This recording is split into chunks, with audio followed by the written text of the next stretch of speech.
Assalamualaikum warahmatullahi wabarakatuh. Hadirin kaum muslimin muslimat sedang jamaah salat subuh yang dimuliakan Allah Subhanahu wa taala.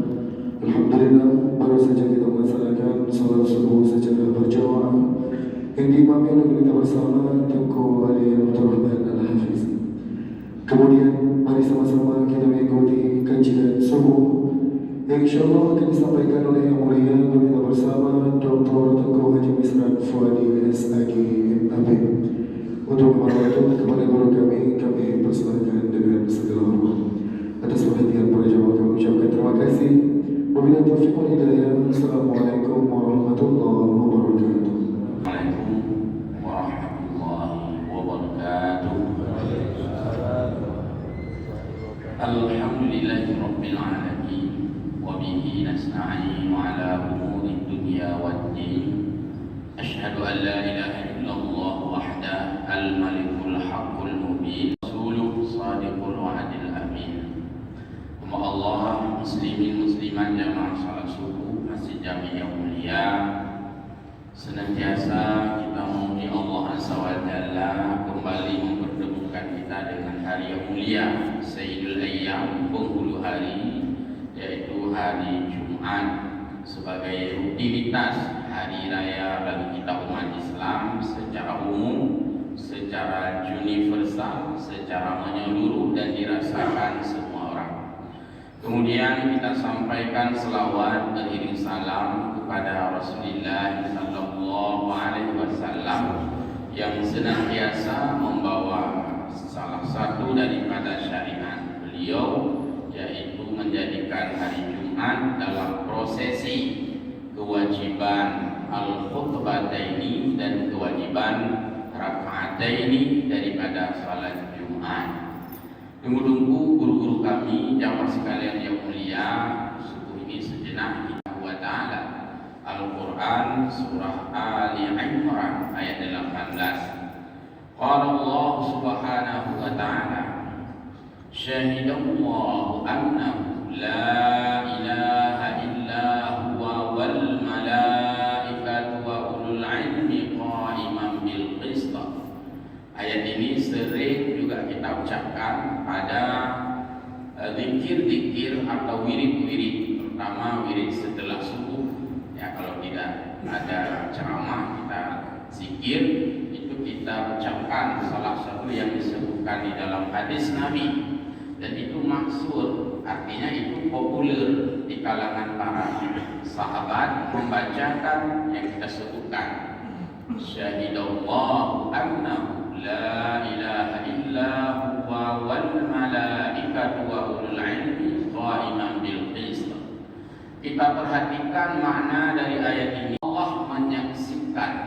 Jadi kalau cerita naik saksi, bukan hanya kita, Allah sendiri naik saksi.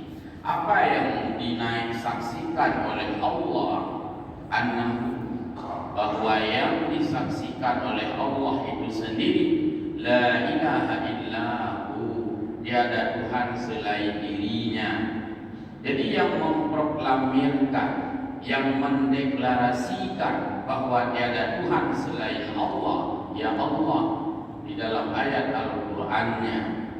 Saking mulianya malaikat dan orang-orang mukmin, karena malaikat dipastikan tidak akan pernah ada kontroversi dan kontradiksi dengan perintah Allah, dan juga orang-orang mukmin pasti tidak ada kontro dan tidak ada kontra dengan perintah Allah. Maka Allah subhanahu wa ta'ala memuliakan malaikatnya, memuliakan orang-orang mukmin, disandingkan, dituruti pada kalimat berikutnya, yaitu wal malaikatu wa ulul ilmi. Tadi kata Allah bahwa Allah menyaksikan tiada Tuhan selain dirinya. Lalu Allah iringi dengan kalimat juga malaikat menyaksikan tiada Tuhan selain Allah. Juga orang-orang mukmin menyaksikan tiada Tuhan selain Allah. Maka dari ayat ini yang pertama bahwa Allah memuliakan malaikat karena malaikat dipastikan tidak melawan Allah. Yang kedua, Allah memuliakan orang-orang mukmin yang beriman, wa ulul ilmi. Itu di sana bukan ilmu saja, tapi orang-orang beriman yang berilmu. Sesuai dengan ayat lain, yarfa'illahu alladziina aamanu minkum walladziina utul ilma. Tapi di sini wal mu'min wal ilma, artinya orang berilmu di sini adalah ilmu dalam ranah keimanan. Jadi orang yang berilmu yang bukan dalam ranah keimanan tidak diikut sertakan dalam kalimat ini, tapi yang diikut sertakan, yang bersanding, yang bergandeng adalah orang-orang yang ulul ilmi, itu sekaligus sebagai orang-orang yang beriman. Berarti mulia sekali malaikat dan mulia sekali orang-orang berilmu di sisi Allah, hingga Allah mengiringi kalimat setelah menyebut dirinya Allah, malaikat, dan orang-orang yang utul ilma, artinya orang-orang yang memiliki ilmu. Karena orang-orang yang berilmu dan orang-orang yang beriman juga tidak akan memungkiri perintah Allah, juga tidak akan bertolak belakang dengan apa yang Allah perintahkan. Ya, berilmu, di ilmu itulah orang-orang bisa beriman kepada Allah, dan dengan ilmu itulah orang-orang bisa mengenal Allah, juga melalui ilmu itu orang-orang bisa menjauhi perintah Allah Subhanahu wa taala. Allah yang berbahagia.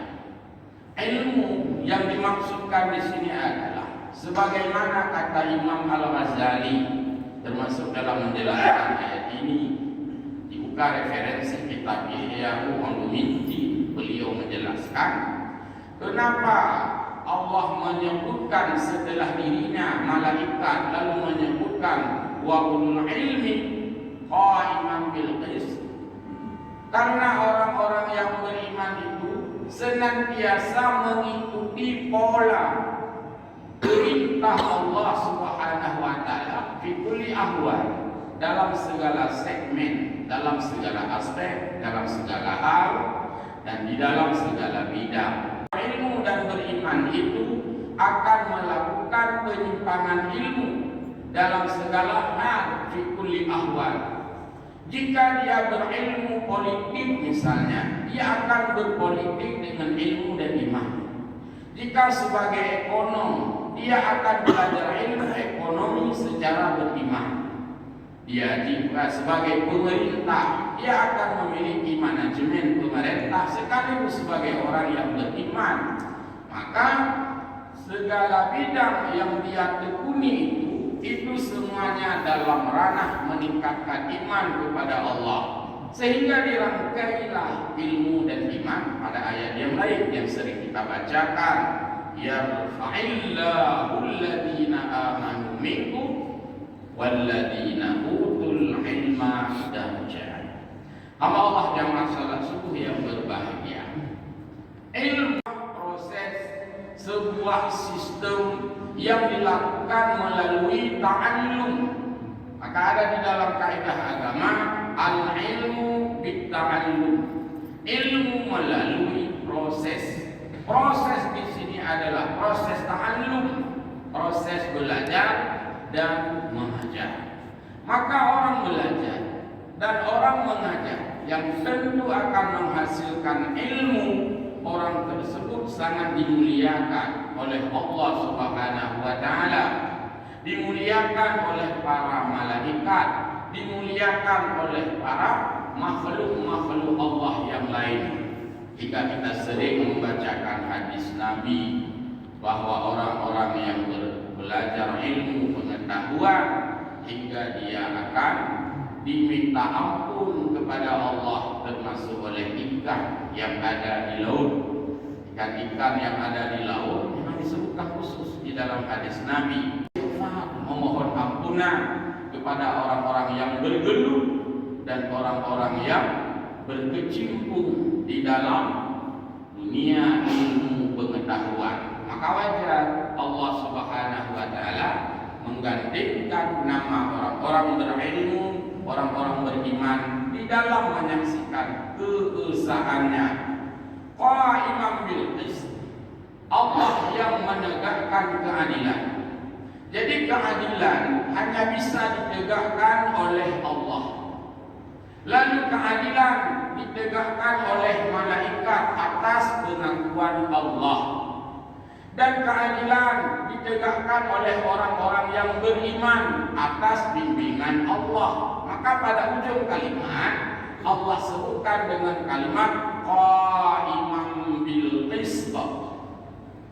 Artinya bahwa Allah menyaksikan tiada Tuhan selain Allah, di mana Allah adalah penegak keadilan. Sebagai penegak keadilan hanya mampu dijabarkan oleh malaikat-malaikat dan mampu diikuti oleh orang-orang yang berilmu dan beriman.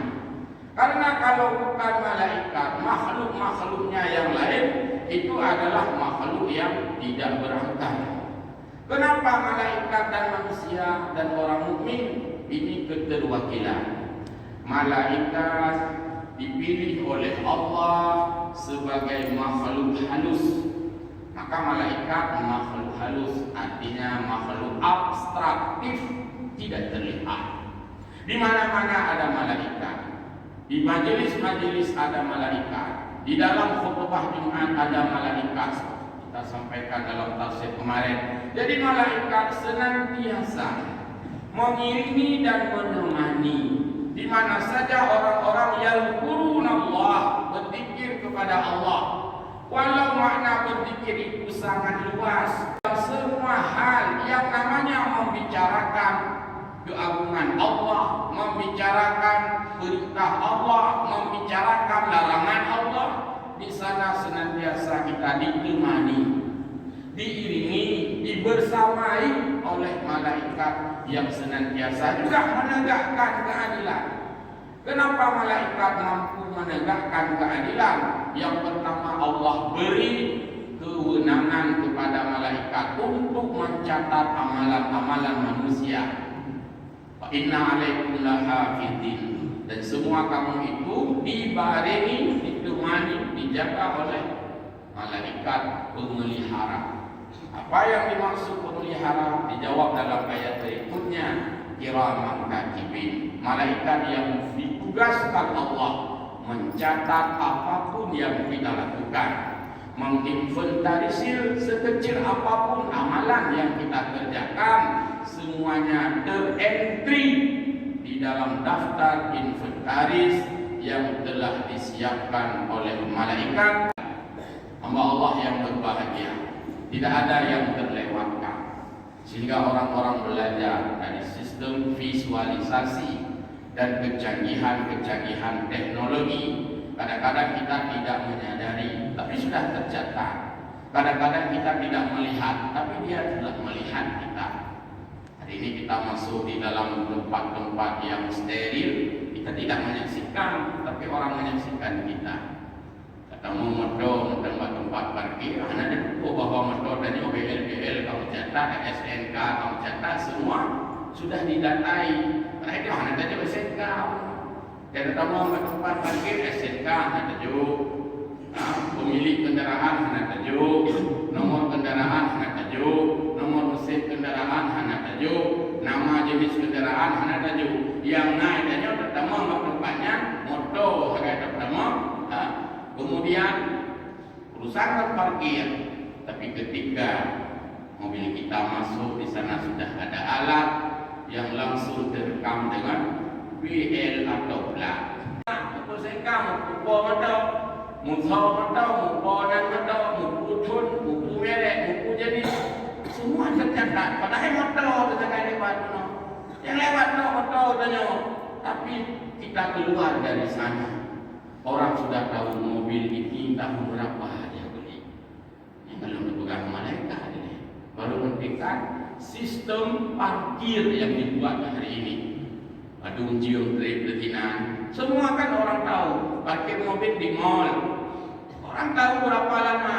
Pak dibayar 5.000. Itu jadi 5.000. Pak kan 3 jam sekian, detik-detik itu punya. Nah, ini menunjukkan bahwa bagaimanakah haji dengan cara Allah mengajarkan malaikatnya dalam satu sistem pencatatan yang tentu saja bukan hanya bersifat digitalisasi, tapi sudah kita tidak tahu bilang lagi artinya tidak ada yang terlewatkan titik dan komanya dalam kehidupan manusia. Ini akan keadilan. Kita ditegakkan keadilan karena Allah tadi Maha Adil, malaikat menegakkan perintah Allah di atas keadilan. Dan hanya kalimat malaikat yang kalimatnya lumayan. Malaikat tidaknya berpegang kesalahan, hanya mencatat itu. Kalau hanya nak kita ulang lagi, hanya yang kita nyoba mandum hana. Banyak orang-orang melakukan kesalahan terlewatkan faktor ala hana. Banyak orang-orang melakukan kecurangan tidak ada tindakan ala hana. Jadi Pak Malaikat hana yang hana. Siapapun posisi kita, mandum Pak Malaikat, dan semua tercatatkan. Ini maksudnya Allah menggandengkan malaikat setelah menyebut namanya. Juga demikian dengan orang-orang ulul ilmi. Karena orang-orang ulul ilmi tidak akan mungkin dia melawan Allah Subhanahu wa ta'ala. Terlepas daripada berilmu tanpa iman. Dalam dunia saintifik, tapi dalam internal orang-orang mukmin, berilmu itu sudah merupakan bahagian daripada modal terbesar. Maka menghidupkan ilmu sama dengan menghidupkan iman. Menghidupkan ilmu sama dengan menghidupkan agama. Oleh karena demikian maka negara yang maju adalah negara yang mengembangkan ilmu pengetahuan. Orang mukmin yang maju juga orang mukmin yang mengembangkan ilmu pengetahuan, dan ilmu pengetahuan diperoleh bita'allum dengan proses belajar mengajar. Sehingga agama memerintahkan kita membangun sarana prasarana untuk pengembangan ilmu. Negara juga membuat alokasi anggaran membangun sarana prasarana fasilitas ilmu, sehingga ilmu ini berkembang. Maka orang-orang beriman tunduk kepada Allah Subhanahu wa ta'ala. Ilmu itu dia melawan Allah, dengan ilmu itu dia bermaksiat kepada Allah, tapi tidak untuk orang berilmu dalam kapasitas beriman. Sehingga disinilah Imam Al-Ghazali mengatakan, kenapa Allah menggandengkan nama malaikat dan menggandengkan ulul ilmi? Karena faktor untuk menegakkan keadilan di atas kehidupan dunia ini, di mana sang yang menegakkan keadilan adalah Allah, dan malaikat dan orang berilmu itu mengikuti pola yang dilakukan oleh Allah dalam konsep keadilan. Sehingga di dalam banyak sekali hadis disebutkan bahwa la yastawi ashabun nar wa ashabul jannah. Dalam ayat yang lain, qul hal yastawil ladzina ya'lamuna wal ladzina la ya'lamun. Ini untuk menunjukkan perbedaan yang sangat kontras antara orang-orang pencinta ilmu pengetahuan dengan orang-orang yang tidak cinta ilmu pengetahuan. Yang dimaksudkan semuanya berorientasi kepada Al-Quran sebagai sumber ilmu. Tidak dibatasi dalam ilmu yang sifatnya praktis semata, tapi ilmu yang sudah Allah jelaskan tanpa batas di dalam Al-Quran, itulah ilmu. Walaupun kadang persepsi kita sering tidak sempurna persepsi kita. Yang terkait ilmu, ingat tadi uriak kan yang ingat tadi ilmunya uriak. Maksudnya bukan sebatas parsial, satu sudut, satu sisi, tapi kesemuanya. Cuma dalam Al-Quran, karena ilmu tak sanggup dihitung banyaknya, oleh para ulama membagi saja. Ada ilmu yang sifatnya ketauhidan, ilmu sifatnya syariat, ilmu sifatnya akhlak. Maka ada ilmu tauhid, ilmu fiqh, ilmu tasawuf itu klasifikasi besar, itu pembagian global, dimensi-dimensi yang dibutuhkan oleh manusia. Ilmu itu sembahyang penting karena tak banyak wajib. Ilmu yang berketima boleh karena ada curung ialah ketima. Ilmu yang berwudu penting, tapi ilmu yang berkeran juga perlu untuk bersembahyang. Tuk aurat dalam sembahyangnya wajib tuk aurat, tapi ilmu yang berijah itu adalah diperlukan. Bukan masjidnya boleh, bukan masjid boleh, karena mestinya tempat ibadah umat Islam. Gereja maupun semen juga boleh karena semennya tak pegang masjid. Jadi salah persepsi ni. Ni kamu boleh apa? Boleh ni fikah aku yang kajak iklan apa semen. Punya anak semen di bawah pegang masjid, anak masjid di bawah ikah dalam masjid. Sama dengan semua jari network ilmu ini connect ke mana-mana lagi jari ini. Karena ilmu ini adalah sistem. Jadi tidak ada yang tidak kita butuhkan. Cuma kedua ada fardu ain, kapasitas prioritas, ada fardu kifayah. Masing-masing ilmu yang berkonsumen, di Banda Aceh, kita sampai Aceh, Bandung yang kerja gede, karena semen di Pulau, Pulau Betai tanya, karena semen Padang, karena semen adalah sebagainya. Tapi ada pegang penting. Baik kata-kata ada bukan ada pula, aku di perusahaan pegang semen. Kamu anak kamu di perusahaan agama, yang berjikahnya nggak semen juga. Nah, ini menunjukkan ilmu terintegrasi yang tidak bisa dipisahkan, sehingga Allah disebut alimul ghaibi wasyahadah, yang maha berilmu baik yang terlihat maupun yang tersembunyi. Demikian, mudah-mudahan ada manfaat dan semoga Allah senantiasa memberikan keistiqamahan, memberikan fresh, kesegaran, semangat dan juga stamina ibadah kepada kita. Amin ya rabbal alamin. Wallahul muwaffiq ila aqwamit thariq. Wassalamualaikum warahmatullahi